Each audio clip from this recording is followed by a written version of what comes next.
You go to sleep tired and wake up tired. You eat but feel empty.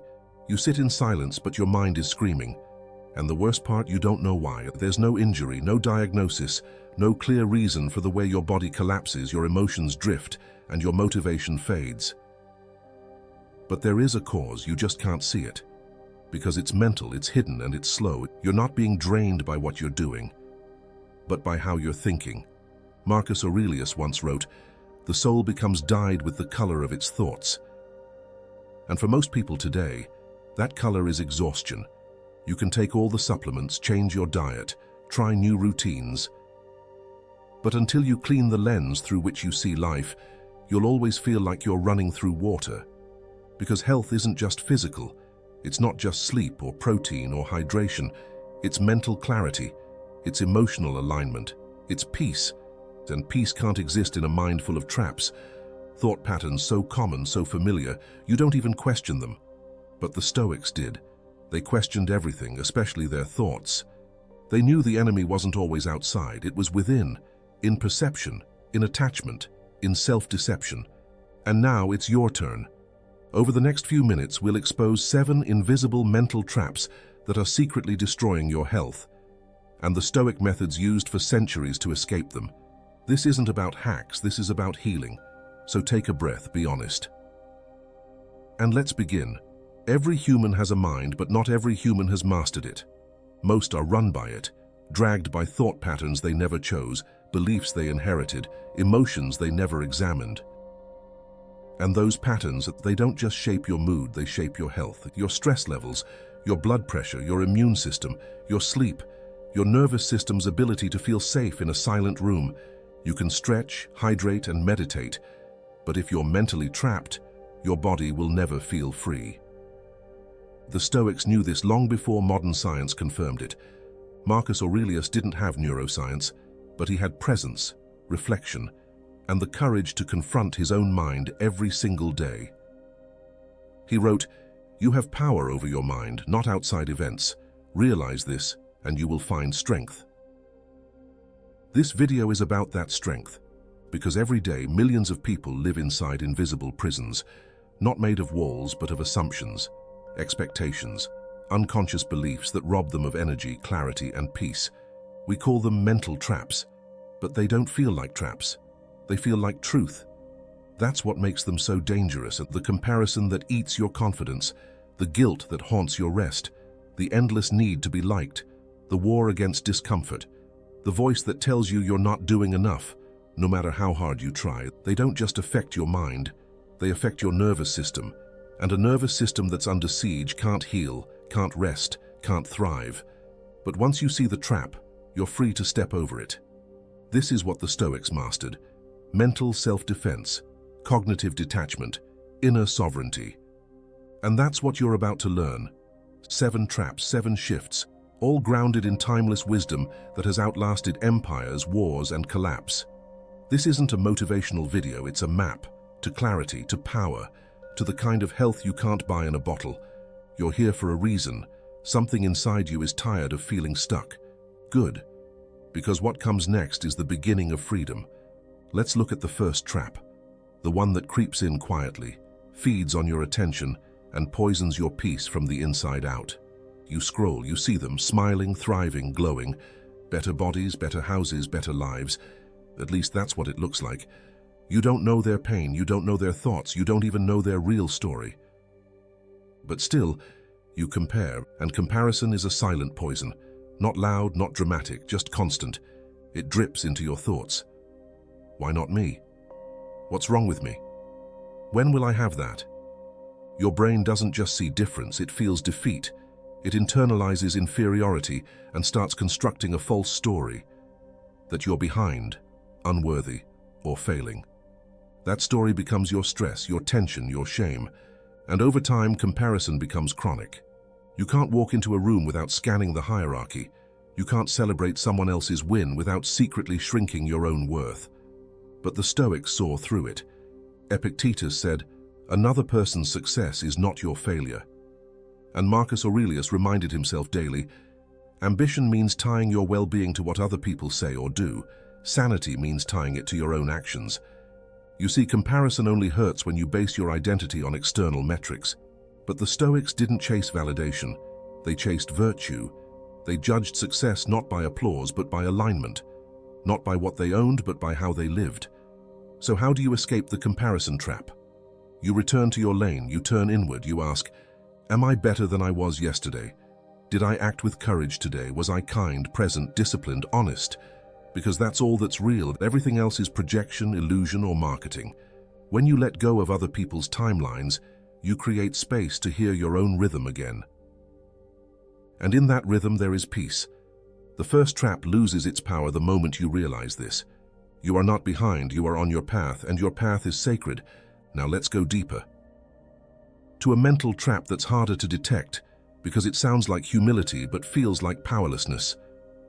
You've heard this voice before, I can't help it. It's just the way life is. There's nothing I can do. It sounds harmless, even honest. But when repeated enough, those words become a loop, a closed circuit of resignation that drains your will to act. This is the victim loop. It doesn't mean you've been weak, it means you've been hurt. And somewhere along the way, your brain decided that surrender was safer than struggle. You stop questioning, you stop initiating, you stop choosing. Life happens to you and you forget that you are still a participant. This trap is subtle because it wears the mask of realism. But realism without responsibility is a slow kind of self-erasure. The Stoics saw this clearly. Epictetus, born into slavery, with no control over his body, his freedom, or his circumstances, still wrote, "You may not control events, but you can control how you respond to them." That wasn't theory. That was liberation. The victim loop ends when you reclaim your response. You might not have chosen your past, but you are choosing your narrative right now. And every time you say, "There's nothing I can do," you give more of your energy away to things outside of you. The Stoic solution isn't delusion, it's focus. Focus on what's yours, your choices, your effort, your integrity, your discipline, your mindset. That's where your power lives.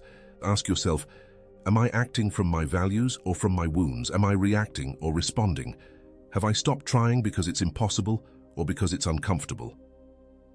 This trap only breaks when you stop waiting to be rescued and start remembering who you are. The world may not be fair, people may not always change, but your response, that's always yours. And when you master it, even chaos can't control you. Now let's talk about the next trap. One that looks like strength, but is actually a desperate grasp for what no human can ever hold. You make a plan, you check every box, you hold it all together until something breaks. A person changes, an outcome shifts, life refuses to cooperate. And suddenly you're anxious, irritated, tense. Why? Because somewhere deep inside you believed the lie, that you were in control. Control is one of the most seductive illusions we chase. It makes us feel safe, predictable, important. But the more control you seek, the more fragile you become. One detour ruins your day. One email wrecks your focus. One unexpected variable spins you into stress. The Stoics saw this trap clearly. Marcus Aurelius, emperor of the most powerful empire on earth, wrote, "You have power over your mind, not outside events. Realize this, and you will find strength." Even he, surrounded by armies, wealth, command, knew the truth. Control is external, power is internal. The more you try to control people, the more you suffer their disobedience. The more you try to control outcomes, the more you suffer uncertainty. And suffering that comes from resistance is self-inflicted. So what's the Stoic solution? It's not passive, it's powerful. You release what isn't yours and you double down on what is. Your effort, your attitude, your preparation, your principles. You become adaptable, not obsessed. Committed, not attached. Grounded in action, not outcome. This is what Seneca meant when he said, "Fate leads the willing and drags the unwilling." So ask yourself, where am I gripping too tightly? What am I afraid will happen if I let go? What am I responsible for? Really? The more you try to control the uncontrollable, the more you drain your mind. The more you resist change, the more exhausted you become. Let go, not because it's easy, but because it's necessary. Let go so you can move forward with clarity, peace, and energy. Now let's talk about a different kind of trap, one that doesn't come from chasing others, but from losing yourself in your emotions. You don't just feel anxiety, you become it. You don't just feel sadness, you wear it like skin. Your mind says, I'm worthless, and you believe it. That's over-identification. It's the trap of confusing thoughts with truth and feelings with identity. And it's exhausting, because now every emotion is not just something to feel, it's something to fight, defend, prove, or suppress. You become the character in a mental movie you didn't consciously write. The Stoics never denied emotion. They simply refused to be ruled by it. Epictetus said, "When you are offended at any man's fault, turn to yourself and study your own failings. Then you will forget your anger." Translation: the emotion isn't the problem, your attachment to it is. Feelings come and go, but identity should be rooted in something stable, something you choose. The Stoics rooted their identity in virtue, not in fleeting moods, not in emotional weather. They could feel anger without becoming angry men. They could feel fear without becoming cowards. So what's the practice? It's simple but radical. You observe, you name, you detach, and instead of "I'm anxious," say, "I notice anxiety." Instead of "I'm broken," say, "There's a feeling of brokenness moving through me." This small shift is a massive reclaiming of power, because now you are no longer the storm, you are the sky it passes through. You stop reacting, you start responding, you stop spiraling, you start stabilizing. And your nervous system notices. It stops preparing for war every time a thought pops up. It learns, this is not danger, this is emotion, this is movement, this will pass. Ask yourself, what emotion have I been over-identifying with lately? Who am I when I'm not feeling that way? What happens when I stop clinging to every mental headline? Your thoughts are not facts, your feelings are not commands. You are not your mind's narrator, you are its observer. Now let's go deeper, into a modern trap that disguises itself as ambition, but slowly destroys your health from within. You check the box, then you add another and another. You cross one line off your to-do list only to write down 3 more. You fall asleep wondering if you did enough. You wake up already behind. This is the productivity spiral, a modern disease where self-worth is measured in output, where rest feels like laziness, where slowing down feels like failure. It sounds noble. I'm driven, I'm disciplined, I'm efficient. But if you look closer, you'll see it's not discipline, it's fear. Fear of being still, fear of being less than, fear of being forgotten in a world that rewards noise.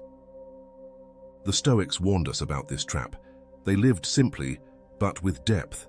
They didn't chase busyness, they sought purpose. Marcus Aurelius wrote, "If you seek tranquility, do less, or more accurately, do what's essential, and do it well." The goal wasn't more, it was meaning. But today you confuse motion with progress. You wear exhaustion like a badge. You punish yourself for being human, as if your value lives in spreadsheets and inboxes. The truth: overproductivity is self-neglect in disguise, because when you treat yourself like a machine, you forget you have a soul, and a soul can't thrive under deadlines and dopamine loops. So what's the Stoic way out? Essentialism, clarity, presence, and you ask, what actually matters today? What can I do with excellence and intention? What can I release without guilt? You don't stop working. You work wisely. You move with rhythm, not just speed. And you define success not by volume, but by virtue. One act of courage, one moment of stillness, one difficult truth spoken. That's enough. Because your value is not in your schedule, it's in your being. And the more you try to prove you're enough by doing more, the more you forget that you already are. Now let's explore the 6th trap. One that turns other people's opinions into the prison guard of your nervous system. You post, then check, then refresh. You say something brave, then overthink every reaction. You feel good until someone doesn't respond the way you hoped. That's the trap of external validation. It doesn't just shape your choices, it slowly rewires your identity. You start to measure your worth by applause, attention, acceptance. And here's the danger. The more you depend on it, the more powerless you become. Because you can't control how others see you. You can't force approval. You can't build peace on something that shifts with every glance, like, or silence. The Stoics were immune to this, not because they were arrogant, but because they knew who they were. Seneca wrote, "If you live according to nature, You will never be poor if, according to opinion, never rich. He didn't mean money, he meant identity. Live by virtue and your life is rich. Live by opinion and your life becomes a begging bowl. You wait for praise, you shrink from criticism, you become whatever the room wants you to be. But at what cost? Your center, your integrity, your peace. The Stoics practiced inner anchoring. They asked themselves, not the world, if they had acted well, if they had spoken with truth, if they had lived in accordance with their values. That was enough. So how do you escape the validation trap? You stop asking, do they approve? And you start asking, am I proud of how I showed up today? Would I repeat this choice even if no one clapped? Did I live in alignment with who I want to become?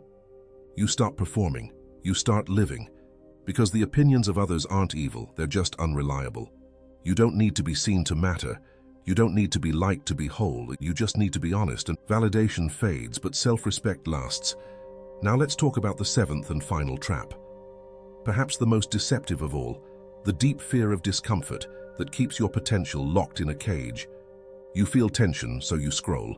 You feel boredom, so you snack. You feel sadness, so you distract. Modern life has taught you one thing above all: avoid discomfort at all costs. We've labeled discomfort as failure. We see pain as a glitch instead of what it actually is, a guide.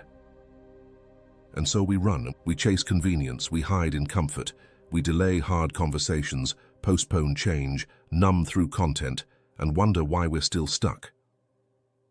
The Stoics didn't run, they trained for discomfort, they welcomed it. Why?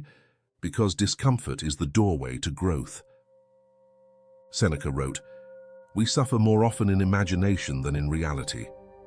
He didn't mean to ignore pain, he meant to stop fearing it, because most of the suffering we feel is in anticipation, not in experience. Avoiding discomfort creates more discomfort. When you fear failure, you stop trying. When you fear rejection, you isolate. When you fear silence, you drown in noise. But the moment you face it, the fear shrinks, the story breaks, and the energy returns. You become anti-fragile, not immune to pain, but strengthened by it. So how do you break this trap? You lean in with intention, with awareness, and you ask, what discomfort have I been avoiding? What is it trying to teach me? What would happen if I met it head-on, instead of hiding from it? Maybe you need to sit in silence for 10 minutes. Maybe you need to speak the truth you've been holding back. Maybe you need to take the step that makes your stomach flip. But your soul whisper, yes. The Stoics weren't fearless, they were courageous. Courage isn't the absence of fear, it's moving with it. And every time you face discomfort, you reclaim energy.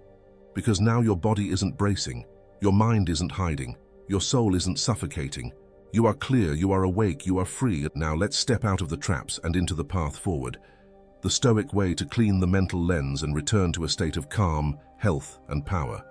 You've seen the traps: comparison, victimhood, control, over-identification, overworking, validation, discomfort avoidance. 7 patterns, 7 cages. But now you also hold the key, and that key is awareness. The Stoics weren't perfect. They were practitioners. They failed. They reacted. But they always returned. To reflection, to clarity, to choice. Because that's what freedom is. Not escaping life, but meeting it with composure. Marcus Aurelius didn't avoid hardship. He stared into it and asked, "Is this within my control?" If yes, he acted. If no, he let go. That's it. That's the practice. You don't need to master all 7 traps today. You just need to notice them. Catch the moment before the spiral. Catch the thought before it becomes truth. Catch the emotion before it becomes identity. Ask, what would a Stoic do right now? What would virtue choose? What story am I feeding, and what's the cost? This is how health begins, not just in the body, but in the mind. You don't need to fight every thought. You just need to stop surrendering to the wrong ones. And when you do, energy returns, clarity returns, peace returns, not because the world got easier, but because you stopped making it heavier with unconscious thinking. That's Stoicism, and that's your next step. Now let's make it personal. Take a breath, seriously, right now. Breathe in, hold, breathe out. That's presence, that's the power you've had all along. You don't need to fix everything. You just need to face yourself. Honestly, calmly, consistently. This isn't about becoming someone new. It's about removing what's not truly you. The comparison you absorbed, the victim story you repeated, the need to control, the constant doing, the shrinking in fear, the craving for praise. Those were never yours, they were learned, which means they can be unlearned.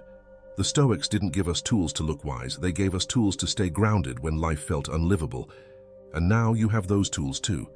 So here's your challenge. Tonight, before you sleep, choose one trap you saw yourself in. Write it down. Name it. Then ask, what would the Stoic version of me do instead? Start small. One shift, one honest moment. That's how change begins, not with force, but with clarity. And clarity. That's health. Mental, emotional, spiritual. You are not broken. You've just been busy carrying stories that were never yours to begin with. Now put them down and stand up a little lighter. Let's close with one last thought from Marcus Aurelius. Waste no more time arguing what a good man should be. Be one. Now, what's next? If this video spoke to you, it's not by accident. It found you because a part of you is done living in survival mode. Done carrying stress that isn't yours. Done confusing thoughts for truth. You're not just healing your body, you're cleaning your mind. And that's the hardest kind of work. The kind no one sees, but everyone around you feels. You become more patient, more grounded, more whole. Not because life got easier, but because you stopped making it harder. The Stoics didn't have smartphones or calendars or email, but they had chaos, and they mastered calm within it. So can you.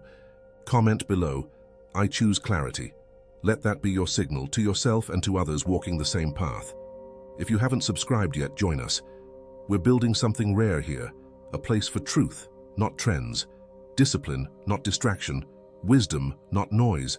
And if you thought this episode was powerful, wait until next week, because in the next video, we'll explore how Stoics handled criticism, betrayal, and false judgment, and how you can stay composed when the world misunderstands you. It's not about building walls, it's about building strength. Until then, live simply, think clearly, and walk with virtue. This is Modern Stoic, and you are exactly where you're supposed to be.